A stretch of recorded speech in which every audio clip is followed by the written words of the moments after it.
सो hello दोस्तों, welcome to Blown By Movies. 1986 की American coming of age drama adventure film है Stand By Me, directed by Rob Reiner and based on Stephen King's 1982 novel The Body. Film को IMDb में 8.1, rotten tomatoes में 91% और Metacritic में 75% की ratings मिली है। तो अब बिना देर किए चलिए एक्सप्लेनेशन शुरू करते हैं। राइटर गॉडी लचांसे को न्यूज़पेपर के थ्रू खबर मिलती है कि उसका childhood best friend Chris Chambers अब मर चुका है। फिल्म अब फ्लैशबैक 1959 में जाती है और यहाँ फिल्म को गॉडी ही नरेट करता है। गॉडी तब 12 साल का था और वह कैसल रॉक ओरेगन नाम के एक टाउन में रहता था। गॉडी के 3 दोस्त थे, क्रिस, टेडी और वर्न। तो एक दिन वर्न अपने घर के ज़मीन के नीचे अपने छुपाए हुए पैसे ढूंढ रहा होता है। तब वो अपने बड़े भाई बिली और उसका दोस्त चार्ली को बात करते हुए सुनता है। उन्होंने रिसेंटली एक गाड़ी चुराई है और वे उसी गाड़ी से बैक हार्लो रोड गए थे। वहाँ उन्होंने रे ब्रावर नाम के एक मिसिंग लड़के की डेड बॉडी देखा था।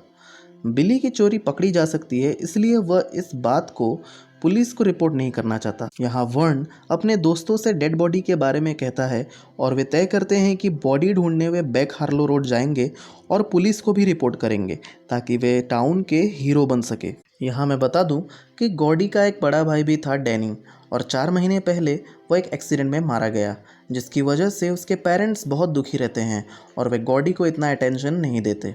तो गॉडी डैनी के रूम से अपना कैप लेता है और इस कैप को डैनी ने ही उसे दिया था।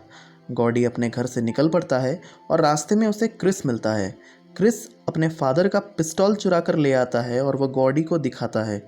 रास्ते पर गॉडी और क्रिस को टाउन के 2 लफंगे एस और आईबॉल मिलते हैं। एस गॉडी का कैप छीन लेता है और वह क्रिस को धमकाता है। अब चारों डेड बॉडी ढूंढने के लिए निकल पड़ते हैं। वे एक जंकयार्ड पर ट्रेसपास करते हुए वहां पानी पीने के लिए रुकते हैं। जंकयार्ड माइलो प्रेसमैन नाम के एक आदमी का है। माइलो उन्हें देख लेता है और अपने डॉग चॉपर को उन्हें काट लेने को कहता है। चारों फैंस के थ्रू भागते हैं और माइलो टेडी के मेंटली इल फादर को लूनी कहता है।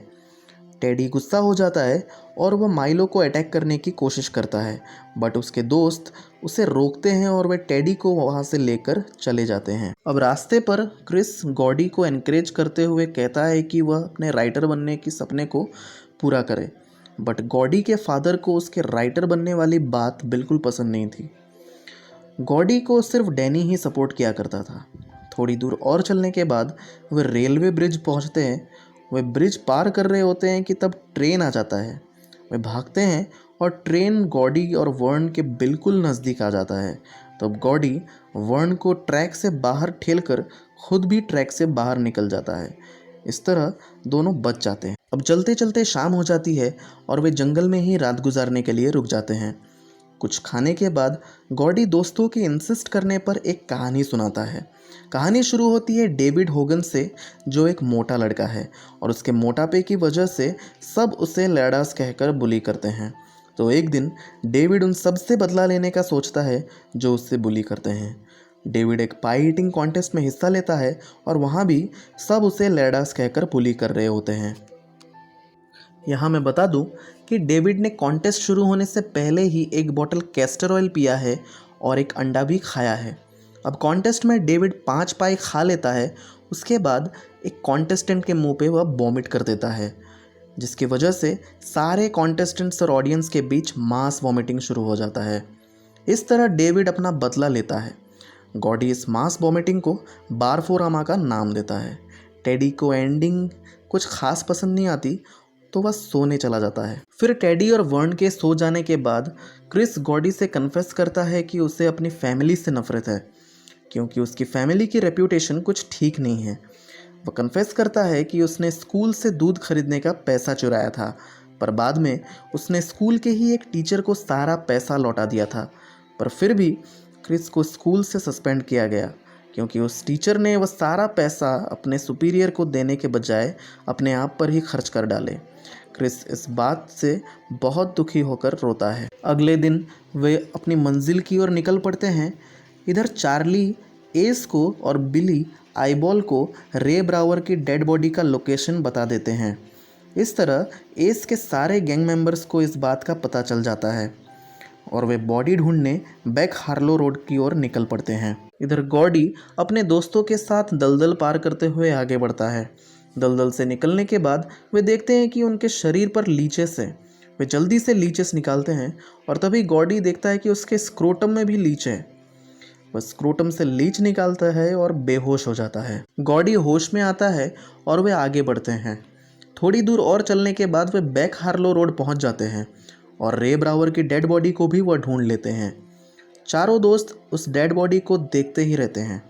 तभी गॉडी, जो फिल्म को नरेट कर रहा है, वो बताता है कि रे ब्रावर की मौत ट्रेन से टकराने से हुई थी। गॉडी के लिए रे ब्रावर की डेड बॉडी मिलना काफ़ी ट्रॉमेटिक था।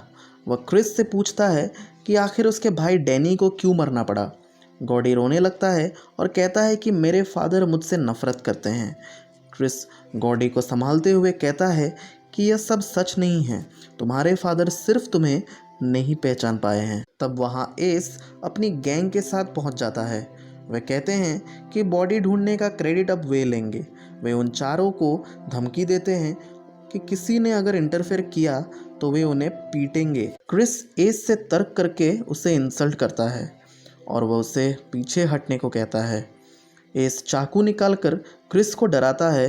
तब गॉडी क्रिस के लाए हुए पिस्टल से हवा में फायर करता है और पिस्टल सीधा एस की ओर तान देता है। गॉडी कहता है कि वह सिर्फ वहाँ एस को ही मारेगा। तब एस डर जाता है और कहता है कि इसका बदला वह ज़रूर लेगा। फिर एस अपनी गैंग के साथ वहाँ से चला जाता है। यहाँ चारों तय करते हैं कि बॉडी ढूंढने का क्रेडिट वे नहीं लेंगे और एक गुमनाम फ़ोन कॉल द्वारा पुलिस को बॉडी के बारे में खबर करेंगे। वे कैसल रॉक वापस निकलते हैं और अपने अपने घर की ओर चले जाते हैं। अब प्रेजेंट में गॉडी लिखता है कि टेडी और वर्न हाई स्कूल के दौरान ही उससे अलग हो गए थे। क्रिस उसके साथ हाई स्कूल गया, फिर कॉलेज ख़त्म करके वह लॉयर बना। फिर एक रेस्टोरेंट में क्रिस 2 लोगों का झगड़ा रोकने की कोशिश में मारा गया। गॉडी लिखता है कि उसने 10 साल से क्रिस को नहीं देखा था, पर फिर भी वह उसे याद करता है और करता रहेगा। अंत में गॉडी लिखता है, I never had any friends later on like the ones I had when I was 12। Jesus, does anyone? वो मुस्कुराकर इस बात पर विचार करता है और अपने बेटे के साथ बाहर खेलने जाता है और फिल्म यहीं ख़त्म हो जाती है। तो दोस्तों, ये थी स्टैंड बाय मूवी की एक्सप्लेनेशन। वीडियो कैसा लगा आप कमेंट कीजिए। तब तक के लिए मैं मिलता हूँ आपसे अगली वीडियो पर।